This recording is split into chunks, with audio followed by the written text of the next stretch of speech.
एका सर्वसामान्य गरीब कार्यकर्त्याच्या मदतीला देवदूतासारखे धावून आले डॉक्टर.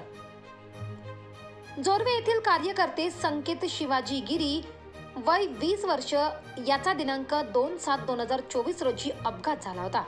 सदर अपघातामध्ये संकेत याच्या डोक्याला गंभीर दुखापत होऊन त्याच्यावर मेडिकवर हॉस्पिटल संगमनेर येथे उपचार चालू आहे.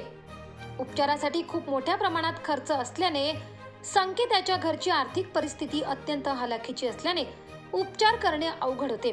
आज दिनांक 11/7/2024 रोजी डॉक्टर सुजय दादा विखे पाटील यांनी मेडिकवर हॉस्पिटल येथे स्वतः येऊन संकेतला सुरू असलेल्या उपचाराविषयी माहिती जाणून घेतली. डॉक्टर सुजय दादा हे स्वतः न्यूरोसर्जन असल्याने संकेतच्या उपचारास मोठा खर्च असल्याने संकेतला त्वरित डॉक्टर विखे पाटील फाउंडेशन विळद घाट येथे पुढील उपचारास शिफ्ट करून पुढील संपूर्ण उपचार स्वतः लक्ष घालून मोफत करण्याचे सांगून संकेतच्या कुटुंब, नातेवाईक व मित्र परिवारास धीर दिला. MK न्यूज साठी महेश खुळे, संगमनेर.